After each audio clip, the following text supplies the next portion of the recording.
Good afternoon. You all had to endure me yesterday, so I don't have a riveting story. There may be some stories of scandal and things, but I will never be the one to tell those. But I was assigned with an unspoken story from the years of BTS, Bible Training School. So for my story, I'm going to take us back to the very early years of the school. And it was still in the stages of finding its own place in the world. The classes had relocated from the publishing house to the old North Cleveland sanctuary that's adjacent to our current day campus property. Now, while this story isn't a secret and was highly discussed actually at the time that it occurred, it has long since been forgotten as one of the things that happened in a dark time in the history of both the school and the broader sponsoring denomination. But this is a specific impact with the Bible school. So I suppose also in part we don't tell this story anymore because we want to let bygones be bygones and be in unity with others, and that's a noble reason. So let me preface by saying this. I'm going to talk about a time when the sponsoring denomination divided and the impact and how the school was hanging in balance during that time. And I also want to say that I have always been raised Church of God, but when the split came in the church, my family was in the church, and my great-grandfather remained Church of God, and his wife, my great-grandmother, became part of the split group, the Church of God of Prophecy. And they went to separate churches all of my life, even when I was coming up. So. But to understand this story, I want to give you a little background. In 1914, the sponsoring church had decided that the leader, who was called the General Overseer, who was A.J. Tomlinson, they decided that he should be in that position for life as General Overseer. And this individual, A.J. Tomlinson, he held great influence over the denomination and was in charge of all the main operations of the church at this time, including the publishing house. And then when the Bible school started, he was also the first superintendent or president of the Bible school. And he was also that while he was serving as General Overseer. In those days, the church body and conference made decisions by consensus. At least that's what they thought they were doing. And they often quoted the scripture, "It seemed good to the Holy Ghost and to us," when they made those decisions. Well, that's what they said when they appointed A.J. Tomlinson as the General Overseer for life. And while that might have seemed like, while in 1914 that might have seemed like it was good to the Holy Ghost and us, by 1922 it was evident that at least one of those had changed their mind.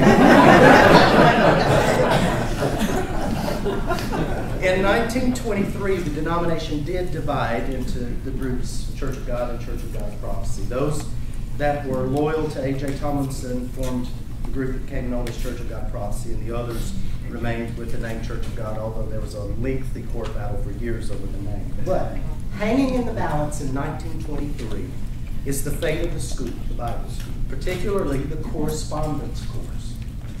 Now, whether A.J. Tomlinson and his oldest son Homer had seen the writing on the wall, or whether they had simply made some decisions that they didn't realize the long-term impact and effects, I'm not the one to judge that. But there were some things that took place in 1922 with A.J. Tomlinson and his oldest son Homer that had direct impact, especially on the correspondence course. Homer was entrepreneurial, had spent some time in New York, was very motivated. So in 1922, Homer specifically started a new publication called The Faithful Standard. Now, the Church of God had a publication called The Evangel, which it still has today. But in 1922, Homer kind of initiated the beginning of the Faithful Standard magazine. Bible school was growing, and the Bible school's correspondence course was increasing and providing some helpful income for the school and the publishing house. In a letter dated March 11th, 1922, Homer wrote to his father. Homer's a grown man, of course. "I think there are many reasons why it is important that the Faithful Standard magazine be copyrighted. It costs only $12 a year, but it means a lot. I wish you would copyright it in your own name, not in the name of the Church of God Publishing House or the Church of God. If it should turn out to be so good that people are cribbing over stuff, we're just out. if some pretentious person should try to take over the faithful standard sometime, there'd be a copyright in your name. In another letter addressed to his father in September 1922, Homer wrote, "As you know, I personally hold copyright on the correspondence course, every single part of it. This means that no man can take it away from me without laying himself criminally and civilly liable. That means also I can personally control the names that are identified with it." So this action of A.J. Tomlinson that permitted his son, whether knowingly or unknowingly, to copyright the correspondence course in his own name was one of the things that was brought up in the problems that led to the division in the church. It was not by far the most important thing or the major thing, but it was one of the things. Questions were, had the son, had Homer, written all of the courses alone? Had others not assisted with the writing? Had not Nora Chambers assisted with the correspondence course lessons? Even if the son would have written all of the lessons alone, had he not done so for the church who rightfully owned the course as well as the school? In December 1922, it was evident that a division was occurring in the Church of God, which did occur in the summer of 23. And among some of the issues that led to this, but certainly not the most prominently discussed or major at that time, were the General Overseer's plans to begin the Faithful Standard Publishing Company and also to begin the United Bible Institute, which seemed to F.J. Lee and other church leaders to be in direct conflict with the publishing operation and the Bible school already in place in the church. So perhaps the reason that A.J. Tomlinson, along with a great influence of Homer, wanted to start this second publishing company and another Bible school institute was because that in 1922, F.J. Lee had become the superintendent of the Bible school instead of the general overseer. And another individual had been assigned over the responsibility of the publishing house instead of the general overseer. Had those two positions not been assigned in 1922, it is likely that the school and the publishing operation, including the school's correspondence course, would have not remained when the denomination divided. It could have changed the entire future of what we know today as Lee University. The general overseer, after all of this was happening, later blamed some of the problems that transpired and the ultimate division on what he saw as the arrogance of educated men. A.J. Tomlinson, one of the major voices for the reason of starting the school, said, "There has been a spirit working among us for years that has been making a gap between the educated and those who have been deprived of educational advantages. This spirit has the tendency to crush down the uneducated and prevent them from having anything to say in the church's General Assembly. I have battled this spirit all these years, and now I am going to come out boldly and declare myself for the common people." F.J. Lee helped save the school by being in the position he was in and speaking up for some of the things that he was seeing. And he was then selected as leader of the sponsoring denomination, but not for life. And of that difficult time, Nora Chambers later remembered. It was a dark day when Brother Lee said it looked like the school might have to close. But we went to prayer and got our heads together to help answer our own prayers. Sister Lee gave her canned goods and bought no clothes that year. Sister Garner, the matron, did the cooking for no pay. The school did survive and would see brighter days ahead. Well, I'm going to talk fast because there are several different stories I'm going to touch on. I came to Lee as a freshman in 1956, graduated from the junior college in 1958, its 20th year since it was founded in 1938. There were probably, when I arrived, around 500-600 students on the campus, on the way down to 300 and something by the end of the decade. One of the most interesting features, if you've not read the history, is the fact that on the campus, on this campus, there were 5 different schools before the initiation of the new program, which I was supposed to be sure to highlight. You had the academy, the high school, you had the junior college, founded in 1938. You had the remnants or the successor of the original BTS, which was a ministerial training program that was non-collegiate in nature. And it was called the Division of Religious Education. Then you had the Bible College, founded, I believe, in 1953. And then you had something which I think A.T. Humphreys initiated, called the School of Music. Eddie Williams actually came up with the term School of Music because it was really a department, but it was actually called the School of Music. Then, around 1955, the board authorized the initiation of a 4-year liberal arts program. And so the 57 year was the junior year of it, and then the next year they graduated the first class, and the following year they graduated their last class because the decision was made in 1958 to discontinue it. Let me go to personalities that kind of help to tie in with this. And there's it's easy for you to think of the 1950s as a kind of a sleepy, nothing big is happening kind of time period. But there was a lot of foment on the campus. The president was Leonard Carroll, and he was a very strict South Carolina preacher, I believe, who really believed in the lifestyle commitments of the church from the pioneers, and really sought to enforce those. And I'll just tell you a little bit about what that was. First, we had daily required chapel, five days a week chapel. On Wednesdays, we had club meeting day. The dorm students had mandatory study hall Monday through Thursday evening. And that meant that they had to be in their room or signed out on a sign-out sheet to the library, one or the other. And off-campus dating required chaperones, real adult chaperones. Most of the students didn't have cars in those days, so there wasn't a whole lot of off-campus dating anyway.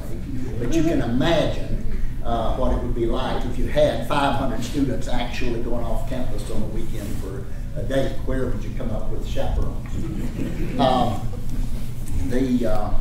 The dress code was very strict. We had intramural sports, and the ladies had to play in skirts or culottes, intramural sports. My freshman year, 56, 57, I ran for a student government position, vice president of student government. My good friend, Jack Smith, some of you know him from his many years as associate pastor at North Cleveland Church of God. He ran for student government president. And each of us ran as part of our platform. We made the promise that we would work in student government to try to convince the administration, and I'm talking about Leonard Carroll now, and the board of directors, convince them to do away with the chaperone system and replace it with double dating. Now, we were really getting progressive. I am glad to report that we succeeded. We did, in fact, talk the administration and the board into changing in the 57-58 year. But, now here's an interesting part of that. I doubt seriously that Leonard Carroll would have ever gone along with that. But in the spring of 1957, there was a student uprising led by, and I'm not going to call any names, but Delton can probably fill you in, led by sons and daughters, especially the daughter of one of our general officials.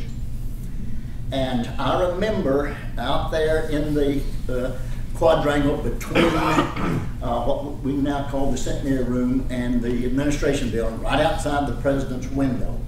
You had these students gather around this tree or whatever was there then, and just chanting and denouncing some rules or something that the administration was doing.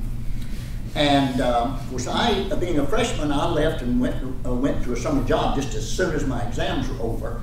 And so, and I was way off in Ohio working and did not know until late summer that we had a new president at Lee.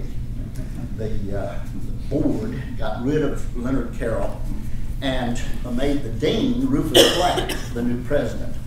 And Rufus Platt was one of these easygoing, get along with everybody type guys who listened to the student government leaders, and they actually changed the chaperone system.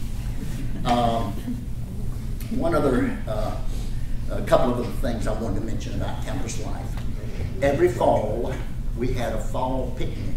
Now, feature this, 500 students, or however many there were, loaded onto buses and carted out to Lake Chilhowie for an all-day school picnic, and the same in the spring, twice a year. The students who wanted to go to some church other than North Cleveland Church of God had the opportunity to be picked up by buses sent from places like South Cleveland Church of God and Kinder Church of God and so forth, and that was a part. Getting up on Sunday morning and going to church was, quote, required. Now, obviously, a lot of students came down with some terrible sickness and couldn't quite make it. I think that's really all I have time. Follow-up question, Carolyn. Oh, sure. Is Rufus Platt, how long did he last? Well, he lasted until I think the enrollment got down to about 300. It went down every year that he was president. Yeah, 1960. Yeah. Just saying. Yeah. He only lasted 2.5 years. Yeah. Okay, one of the reasons we wanted to have this session was John Coates, in doing his research on Lee, as someone who wasn't born on this campus, has some insights that maybe those of us who are a little bit more entrenched don't have. And he said Lee's one of the most entrepreneurial places that he's ever read about. From the very beginning, we just kind of try stuff, and if it works, we keep it. If it doesn't work, throw that out and try something else. So one of the things we kind of want to talk about was some of those things that, when the spaghetti didn't hit the wall, some of those things that we tried that didn't work out very well. Ollie's mention of the original 4-year program was one of those things. So back in the 50s, we had a 4-year liberal arts program for 2 years. Like, okay, that didn't work, so scratch that. So I want to talk a little bit about an incident which we refer to as the midnight ride. It might not actually have been midnight, but as I said, details. In 1966 and 67, Lee went back to that idea of having a 4-year liberal arts program. And so this required, by now, this was a much more developed institution than back in the 50s. By now, that involved a complex relationship with accreditation. So we had the Bible College, which was 4 years, which was accredited. We had a 2-year junior college that was accredited. And it seemed like we thought we could just add 2 years to that and then get that part accredited. As it turned out, it wasn't quite that straightforward. So a lot of work was done in preparation for adding those 2 years. Some things I thought were interesting. 7 people were added to the faculty. The student-teacher ratio the year before that was 24-1, and adding those 7 members of the faculty brought it down to 20-1.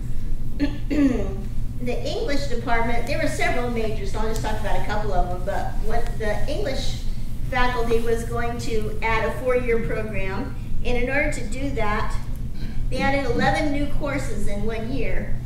No new faculty, but 11 additional courses. So they had 16 English courses above composition. French and Spanish added 8 courses each because they had just had first and second year. So to have a major, they had to add 8. And again, this for these majors is without additional faculty. Sociology actually added 14 courses, and history added 13. So you can see that the curriculum for those departments almost had to double, and that was all done in this this preparatory year. Then in 67-68, the application was submitted for accreditation of that 4-year program. And this is what brings about the Midnight Ride. It was denied. So now there's no junior college accreditation, but we've got a 4-year program, and it's also not accredited. And so the Department of Education notified Lee that our students were no longer eligible for financial aid. So this was kind of not widely discussed in order not to have a panic and have people rushing off campus, but Delton Alford knew somewhat at Sachs because they had done their doctoral programs together. And so Delton and Don Altman made the Midnight Ride. They went to this guy's house. They took all their documentation with them, and they knocked on this guy's door. And surprisingly, he let them in. And so they laid out their whole program to him, all their concerns, everything that happened, what they tried to do, where they were in this process. And he said, okay, I'm a junior college guy, and you've got to talk to the 4-year college guy, and here's what you need to say. So he sort of structured their conversation so that they would know how to present themselves when they went to talk to him. Now, in Don Altman's book, it sounds like they stayed up all night and were waiting for that guy when he came into the office the next morning. I don't know if that's true, but the drama of Altman and Alford sitting in the car all night. They actually slept in the car. Slept in the car. See, I knew he would add color commentary. Slept in the car, get up the next morning out of the car and go into the Sachs office to make their case. And they were quite surprisingly successful. That is, we weren't accredited at that moment, but were given a time period to make up the deficiencies. And he told them specifically what had to be done. Part of it was faculty. There were 5 doctoral faculty on the campus at that time. Two of them had PhDs. One of them was Dr. Alford.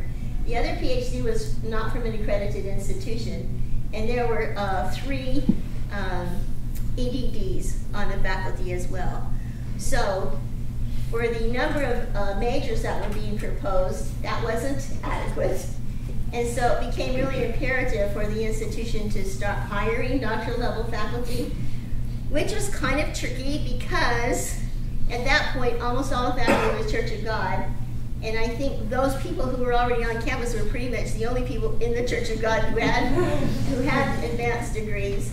So it became a priority to send people back to get degrees. And a lot of people commuted back and forth to UTK to complete doctoral level studies. So we only had 12% doctorates at that time of that first application. They also said, well, you need things like a faculty constitution. You need a statement on academic freedom. You need to show how your board is autonomous, even though it's appointed by the church. And so there's some creative writing involved. We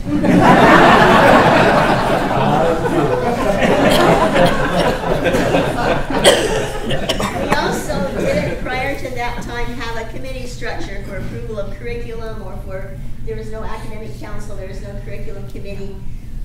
So over the next year, all of that work was done kind of at a frantic pace to meet all the specifications that had been pointed out by the person we met on the Midnight Ride.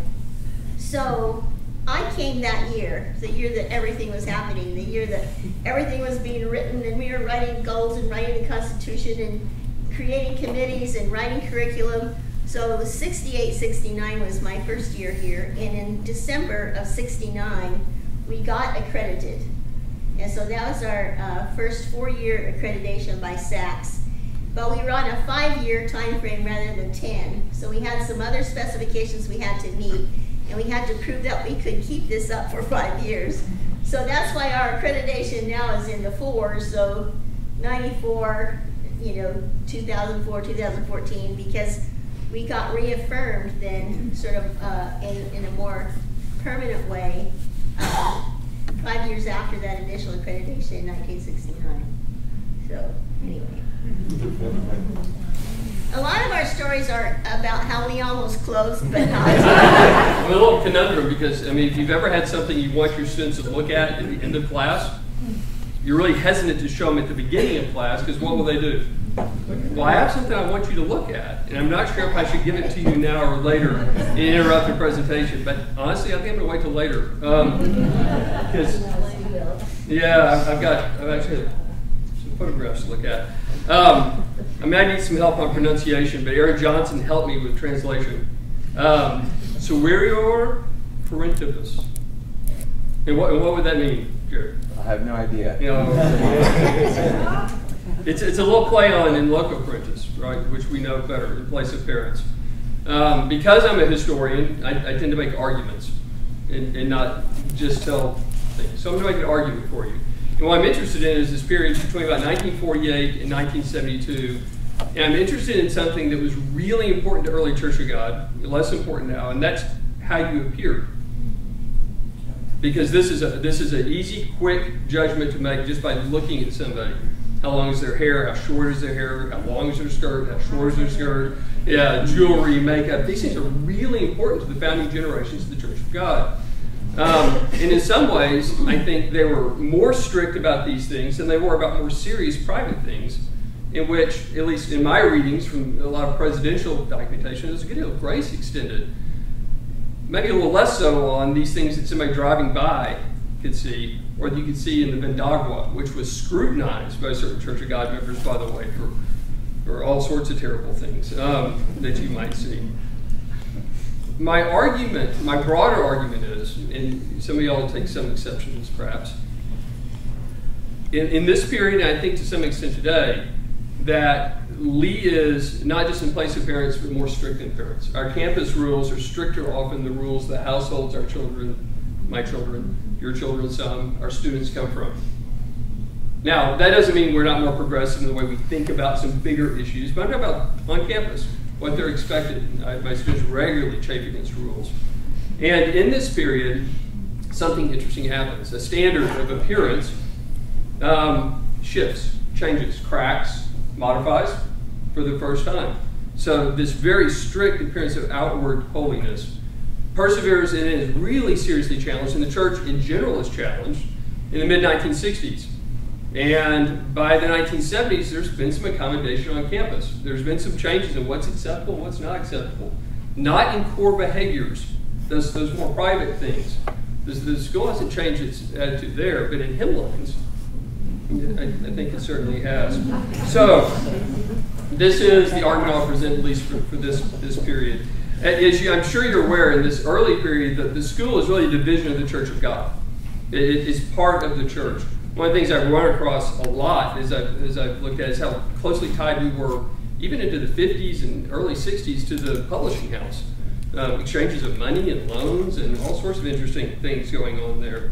But when we rebranded and came here, we had a much more visible, upfront sort of campus that people could see. And in fact, in our catalogs, we made pretty clear that loco parentis was a thing. Quote from the 53 catalog, which really doesn't change in the mid-60s. Parents who send their sons and daughters to this school may expect that their association shall be with young men and women of good moral character. Anyone void of this essential trait need not apply for admission. A student whose ideals and manners are out of harmony with those of right living becomes a menace to the influence and reputation of a school of this kind. So you can pretty easily guess the basic standards, right? I mean, this isn't hard. So no smoking, no drinking, no improper associations, some dance halls, movie theaters, unsupervised dates, football games. I saw people attending football games, and those external sort of modesty requirements. Long skirts, dresses, no pants for women, hair shoulder length for women, off the collar for men, no jeans, and absolutely no shorts for anyone. There were those 4 required chapels, and in the middle, the Wednesday chapel times for meetings. The dates were chaperoned. I thought one of the funny things I saw was there's actually a rate of pay established by the school in case I want Morgan to take my place. It was $1 an hour, which today is about $10 an hour. It's middle inflation, but still, I could pay him off. But it was an established rate for paying Morgan to sit in the back of the car. And there was a demerit system. Violations are demerits. You get enough demerits. Some were permanent. Some were, I guess, you could work off. You'd be kicked out. And I think, though, that in this early period, 48 into the early 60s, it was pretty easy to maintain this because, frankly, if you look at pictures from any college campus, in, say, 57, they're all wearing collared shirts and slacks and dresses. I mean, the standard was what we consider very holiness today for everyone. One of the things I study and I like talking to my students about is the early civil rights movement.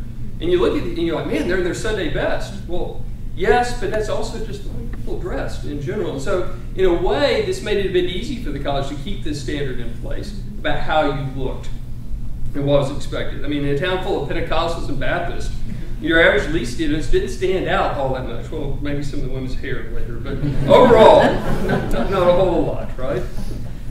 So this watchful eye of the church looking at, because it's such an easy identifier, right? External appearance is pretty important. In 1961, the staff was reminded, quote, that students should conduct themselves to the opposite sex in a modest way, holding of hands and other intimate or careless behavior, such as holding of hands, should be kept at a minimum, reported and counsel given. That's hardly intimate by today's standards, but the church is trying to deal with something we still deal with. I mean, young men and women, what level of regulation and supervision and loco parentis do you want? Because, some of us might have made some mistakes when we were younger with some pretty significant consequences, and the school was trying to give that counsel, I think. Interestingly, I think some of these more private behaviors, the things that you couldn't see in the bodega or driving by on campus, or you're here for a conference and you saw that student, those were worked with in-house, and there was a good deal of grace given. I've seen a lot of letters that said, we should kick you out, but we should, to the parents, we should have kicked Timmy out, but we're going to put him at 99 demerits, not 100, right? And there was one person that got married without permission, which, if you weren't aware of that, you had to have permission of the president if you were a student to be married.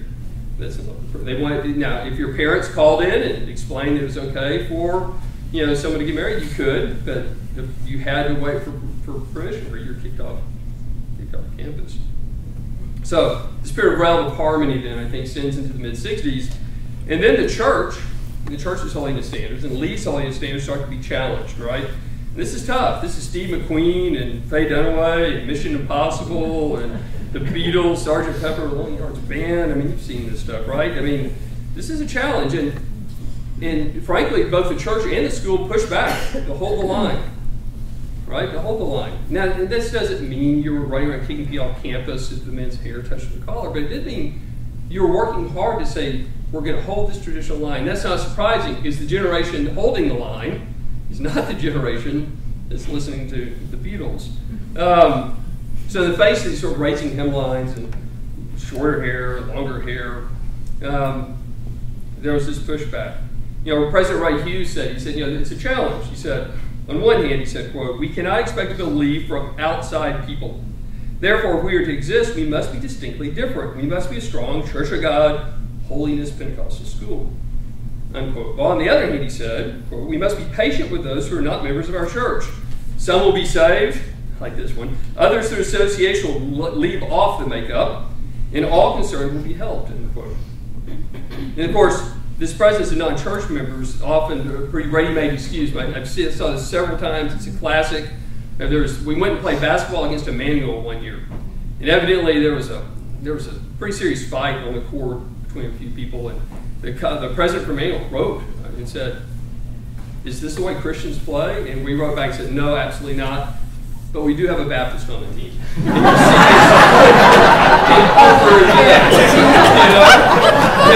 is. You have a little lady sitting in South Plain Church and says, that young woman on the third row on the right, I'm pretty sure had on blush. And you're right. Well, there are some. It's always Baptist. The trick is, by the mid-'60s, you can't make that excuse about the people in your own pews, in the churches, right? And in fact, in '67, the Church of God Executive Committee sends I don't know what the High Church called encyclical, right? A instruction to its pastors about, it was a statement on modest apparel. Because now that suggests it wasn't a problem leading us, but it was a problem in the pew, right? I'll read you part from the next sermon.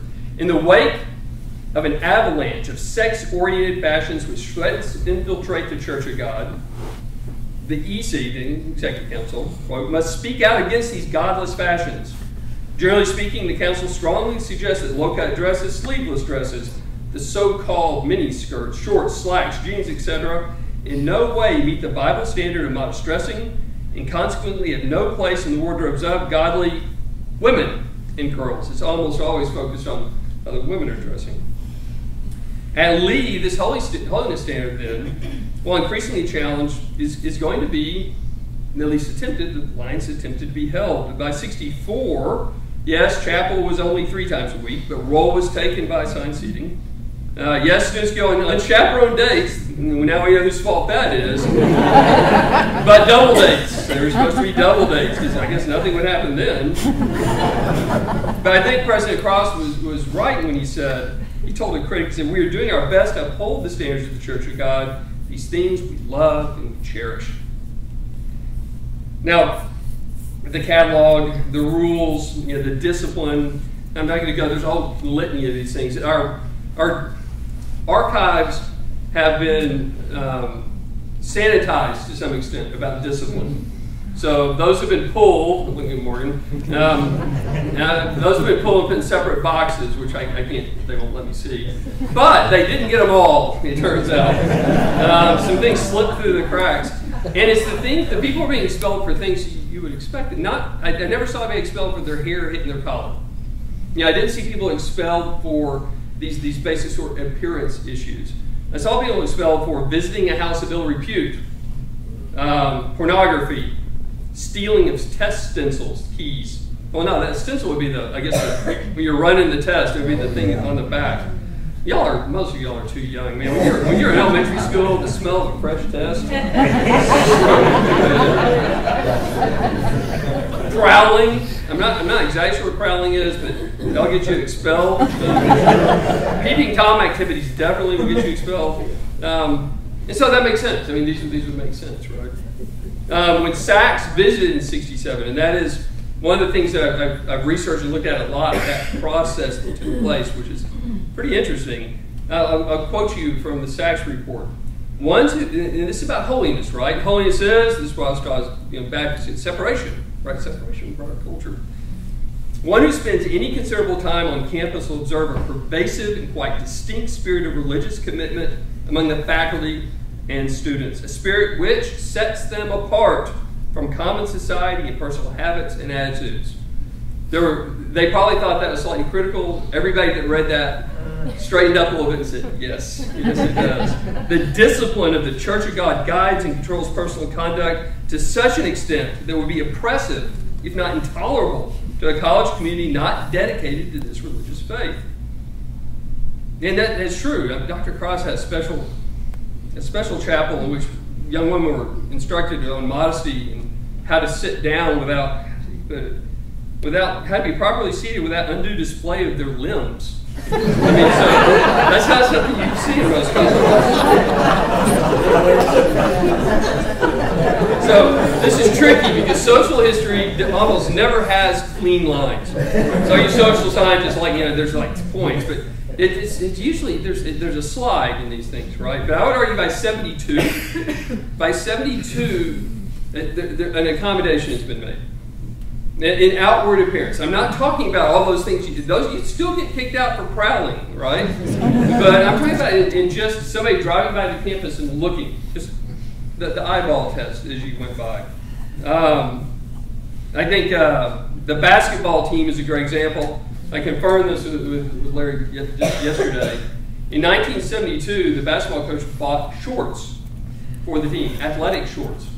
Real, honest to God, shorts for the team. Not the baseball length Viking pants that were worn, that had been slowly edited up, and then sort of pulled, some of the team pictures have got pulled up really high, you know. But actual shorts.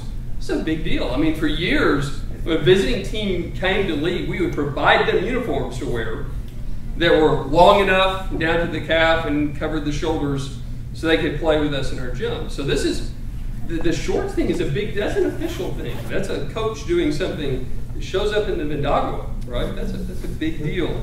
And I think you see this in a lot of ways. Hemlines come up, and regardless of, it's interesting, the Vendagua is an interesting thing. When people criticize the Vendagua, the president usually says, well, that's a student-led publication.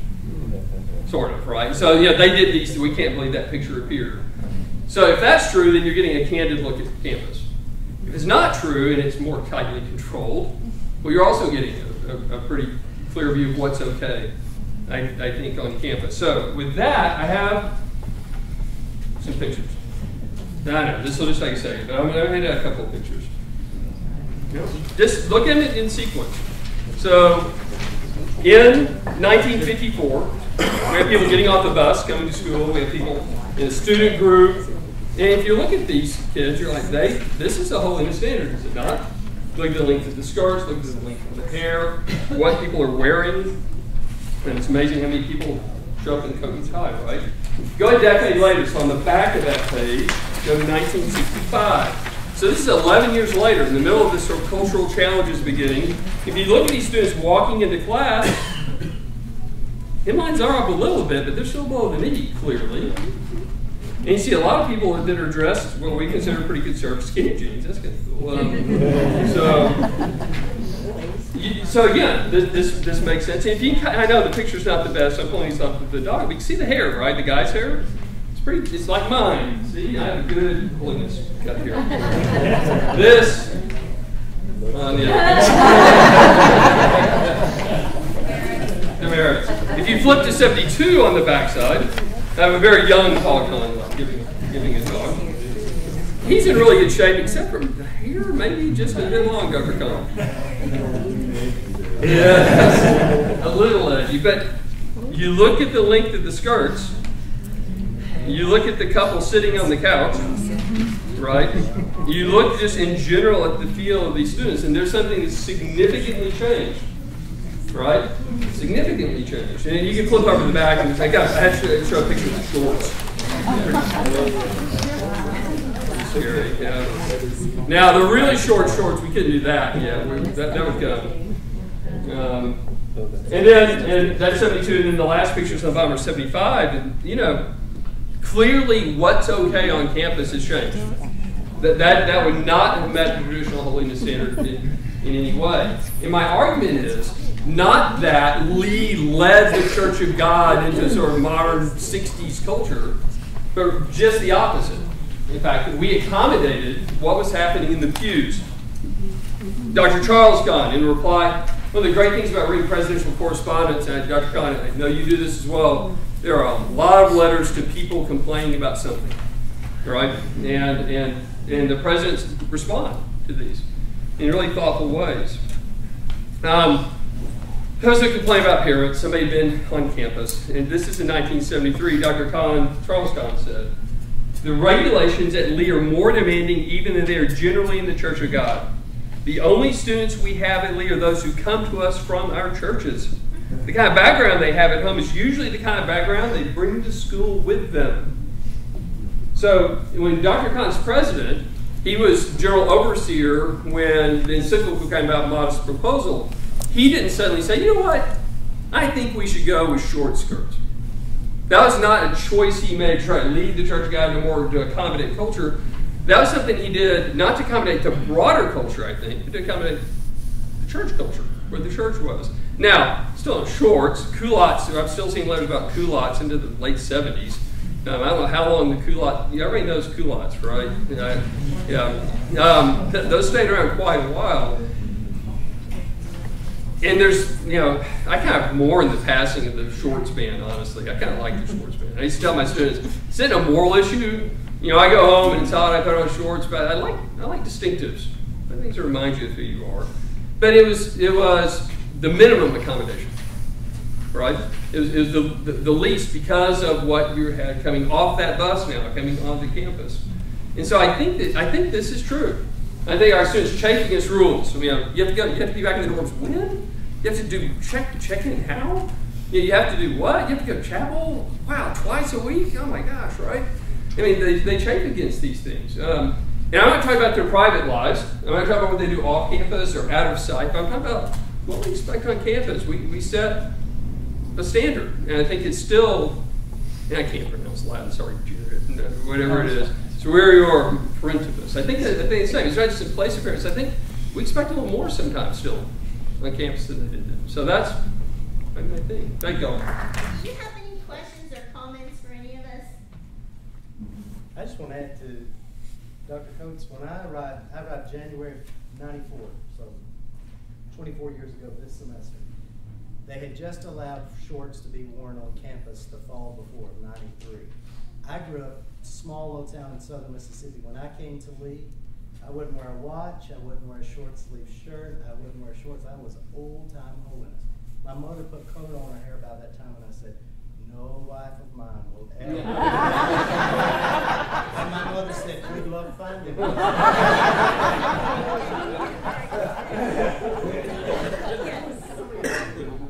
It's very insightful and very interesting. I never really heard that point made quite that way. We've made a lot from various presidents about offices, Dr. Gunn, that we're reflecting the change that's occurring in the church, and we're not to be held responsible for leading that change.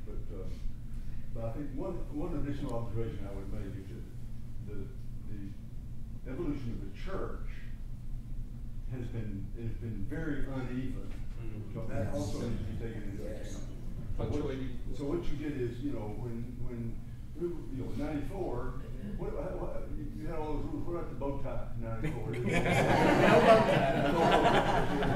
Okay.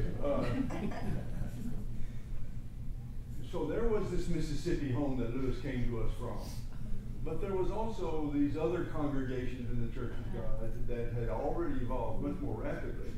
And they're all very sort of existing in this sort of tension within the sponsoring denomination. And that's been a part of the play. So what is truly profoundly disturbing to that Mississippi pastor, that because the Church of God he sees, knows, loves, believes in, does have a very different standard. But then you've got other other congregations that have long since, as you say, long since don't pass. But the big tension has been, which Church of God? Which Church of God are we serving? Which Church of God are we?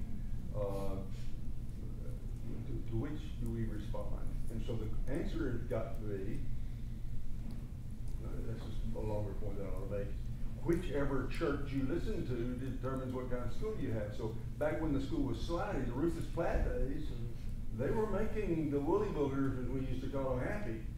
They were making that guy down in Mississippi feel very good about things. But the college-bound students weren't coming from southern Mississippi. So the larger congregations in suburban areas around the South has evolved more rapidly. And I think the school has lived in this tension of which master do you serve? And if you serve one, you almost automatically lose with the other. How can you keep that dynamic tension in a stasis, kind of a homeostasis that will work for everybody? I think that's the kind of the whipsaw that the school was in for many years, 20 or 30, 40 years.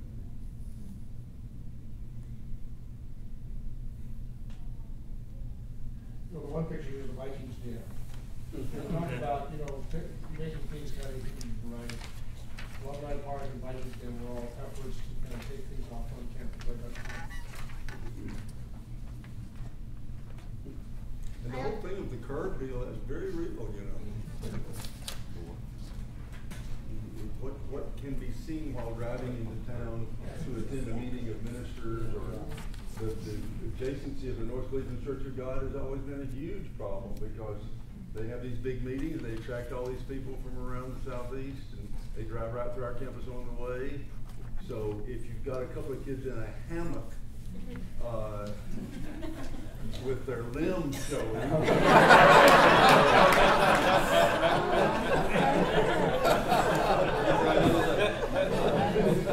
you got a problem. What you want is your Bible-carrying, straight-laced, Holy Ghost-filled kids out there at the right time. The choreography of this is a challenge. Yeah.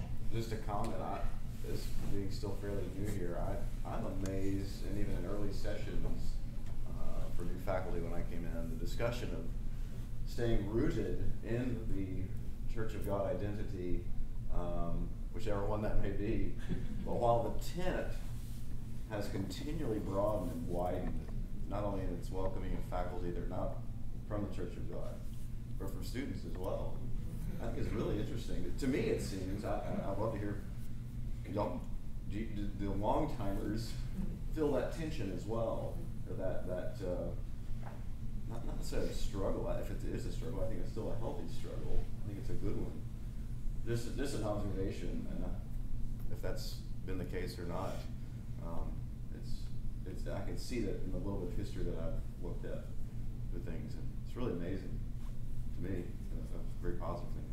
Yeah, I think that's definitely the case, and I think Paul want to say this about himself, but he's been very strategic in undoing things that needed to be undone while keeping the big connections in place. But somebody mentioned the publishing house, how the line we used to be with the publishing house, that was our bookstore.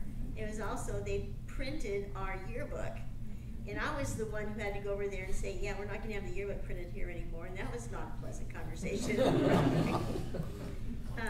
So, things like we used to have, when we first started using computers, our mainframe was the church's mainframe. So if they were running payroll, we couldn't do registration. So, it was all one and the same. So, extracting our interests from their interests in a strategic way without throwing the baby out with the bathwater, I think has been sort of the genius of the past 30 years. And my analogy is, it's like when you have a child, you do care for that child, and you feed it, and you take care of it, and you spend a lot of time with it. And then as that child grows up, you go through the teenage years where there's a sort of a tension of separation, of satelliting. And then you have an adult child, and your adult child, you love them and you're proud of them. Don't ask, don't tell in some instances. And I think that's kind of how we have been with the church. When I first came, we were the child. They were feeding us and caring for us and telling us what to do and observing our every move. Now it's kind of like we're the adult child. They're proud of us. We're independent. We're so connected. There's affection. There's respect, but there's not control in that way that you have when you have an infant. So yeah. Along those lines, Jean Bauer was my first secretary when I became dean, and she told me something which kind of floored me at the time, that it was not terribly unusual for a faculty member to be summoned to the denominational headquarters. Is that? I personally was more often summoned to the president's office at the request of the executive committee to convey to me their concern about my limb display.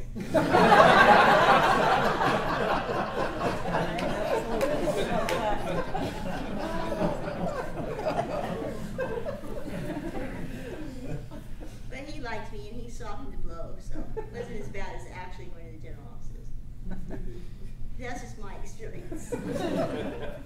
I was going to say too, John was talking about, is the yearbook a valid look into student life, or was it control? And I would say Paul and I were sponsors of that yearbook over years, and one of our connections with the publishing house was they have an airbrush, and we're not afraid to have them use it. So, you know, if your skirt's to here, and you know, it would be better if it was to here. It's just a thing you do. Early Photoshop. One of the things John mentions, talks a lot about hair and hemlines and that sort of thing. One thing you didn't mention, I thought was kind of conspicuously absent, was jewelry. Right. The jewelry on women was one of the big battlegrounds during that period that you're describing. So what were those external indicators of holiness versus worldliness? And that's the one over which many of the battles were fought. Of course, that also bore heavily on the women, not on the men. No one seemed to object to flashy cufflinks for the evangelist. But the little stud earring on his wife would literally disqualify him from preaching in our chapel. That's not an overstatement. Right. Along that same line, this time period that John references in the early 70s was a time period when enormous battles being fought at by the preachers at the General Assembly. And in the General Assembly, the Ordained Ministers' Council, the Bishops' Council as we call it now, passed this list of practical commitments that included codifying how women should look. And it came to the floor of the General Assembly, and for one of the rare times, and I don't know how many times it's happened, but one of the rare times and the only time I was ever there, the women and their single children, who could also vote by voice vote, and those of us who were on the progressive side of this issue, we got everybody into that General Assembly business session and literally shouted down the Bishops' Council and refused to go along with one article, and it was the one on the women's dress. 1974, I believe that was. Oh, I miss those days.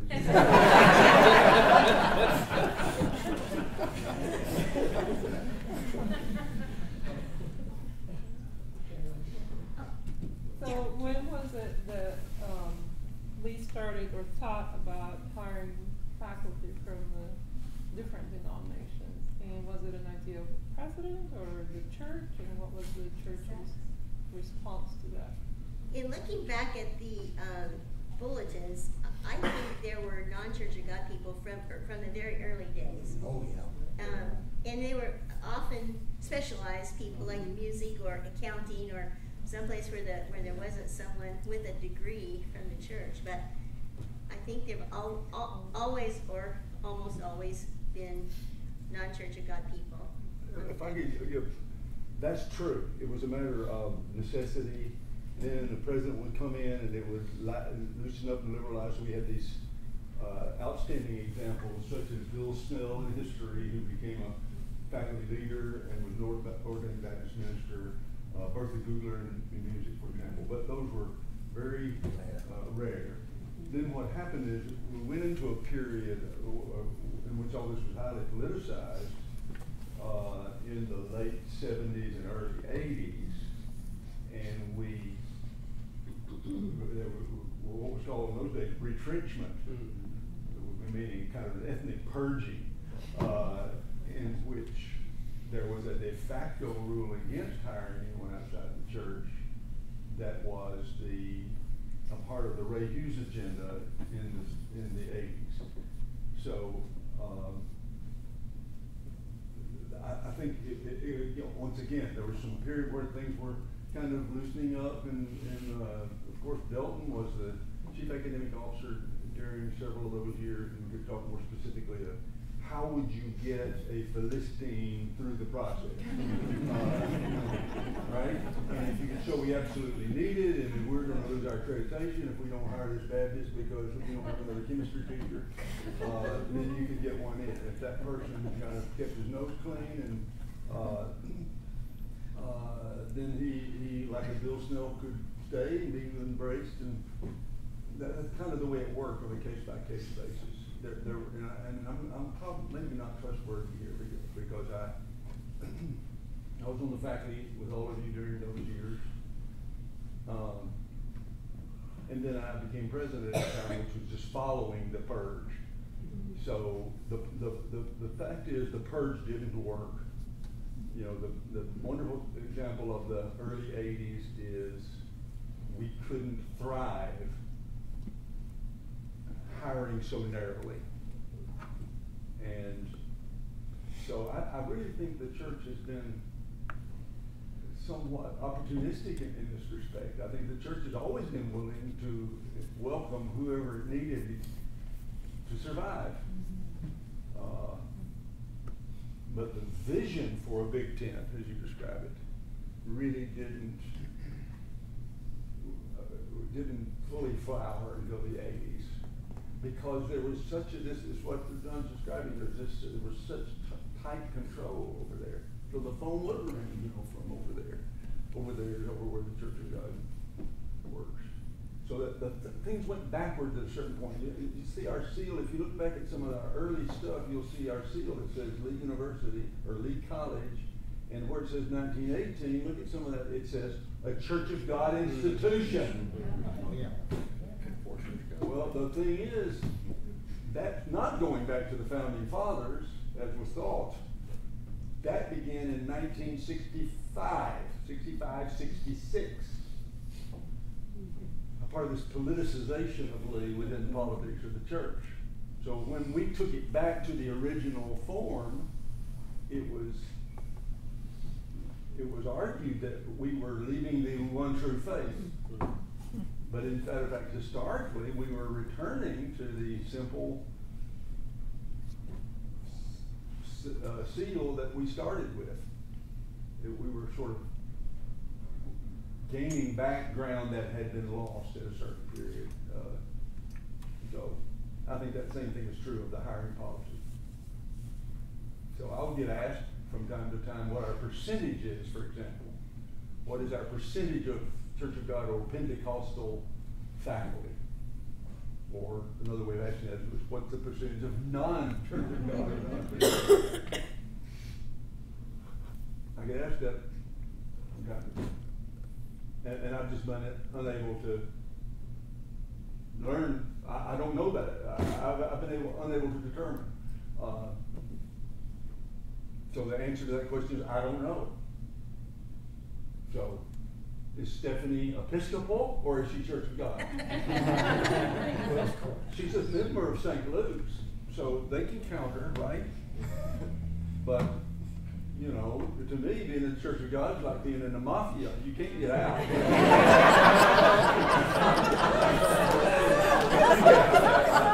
Die to get out.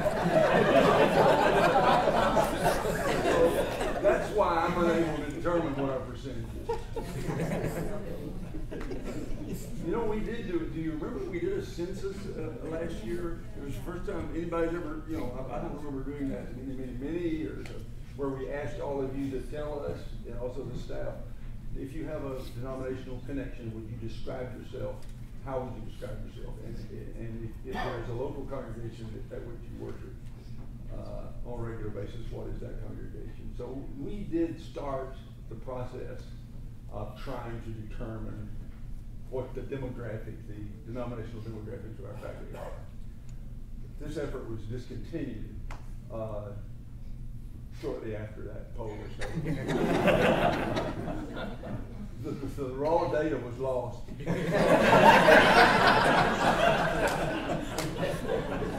we'll put it in that time capsule. We have a time capsule we're going to, has anyone ever mentioned that? 50 years ago they did a big time capsule. It's over there in the library, and we're going to open it on February the 6th. Students, 50 years. can't imagine, it's gonna be kind of like Al Capone's vault, you know? Or all over the barrel, you know, there's nothing in there but a couple of empty beer bottles. So we're trying to decide how, when, under what circumstances to open that time capsule, because it says on it, it's to be opened on January 1st, 2018. There's a literal definition of that. A narrative definition. We missed that deadline. And we plan to, actually we do plan to do it at the student chapel in February, because this time capsule was established by the student government. And so we'll see. I hope there's something in there. Carolyn, just a couple of observations on where we are in the conversation right now. In that time from the mid-60s to the mid-70s, we came to learn a couple of things I think were really important. In the first place, everybody, including myself, was terribly fearful of an acronym, SACS. We all were afraid of accreditation. And during that process of about 6 years working very closely with accrediting people, and particularly in this case the Southern Association, we learned rather than fear accreditation to revere these people and what they did. Because what it's all about, we came to understand, is you are who you are, and you prove that by what you do.